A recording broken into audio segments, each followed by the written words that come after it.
This is a poem written by me, and by me I mean Eve Ballard. It is called The Sky Is Not the Limit. We make excuses and hold on to the past. We don't want to sacrifice, so we refuse to let the earth last. We lay blame and cast shame. We blame our forebearers instead of dealing with what we have to change. Not laying blame or shame. The earth is crying like a river. See, it's not invincible. Taking responsibilities as individuals. Scientists are claiming that the damage is residual and climate data levels are critical, yet somehow that's political. We forgive you for not realising how special the earth was. Like a friendship gone wrong, you didn't know what you had until it was gone. For example, you probably know us as the Amazon desert, right? Well, believe it or not, it used to be called the Amazon rainforest. There are billions of trees, all of them gorgeous, and oh, you don't know much about trees, do you? Well, let me tell you. Trees are amazing. I mean, we literally breathe the air they are creating. They clean up our pollution, our carbon, store and purify our water. They give us medicine that cures our diseases, food that feeds us.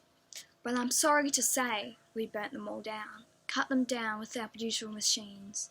Most of all, I'm sorry to say, our mindset is what we call destruction, you call progress. I'm also sorry to say our footprint became a sinkhole instead of a garden. But I'm glad to say an error does not become a mistake until you refuse to correct it. We can redirect it. We can redirect it? How? Let me suggest it. If a farmer sees a sick tree, he does not look at the branches to diagnose it. He looks at the roots. Like a farmer, we must look at the roots.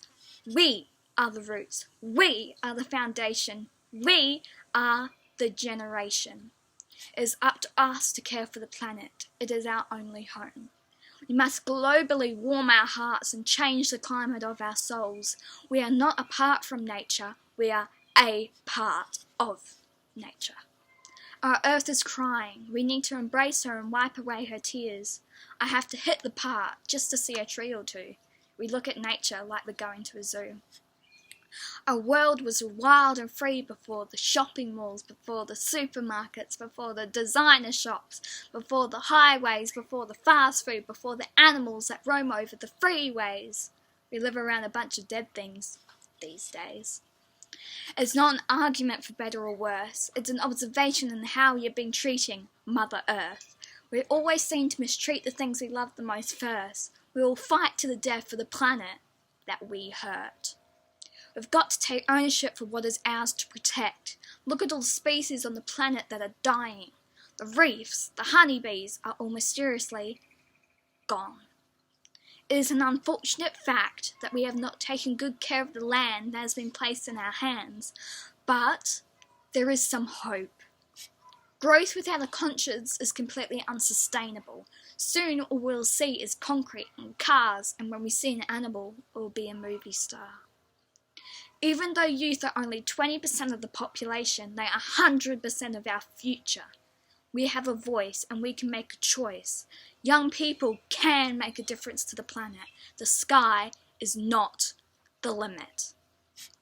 Earth is our mother. Don't pollute it. She gives us food and shelter. Please don't uproot it. To save nature is to save us.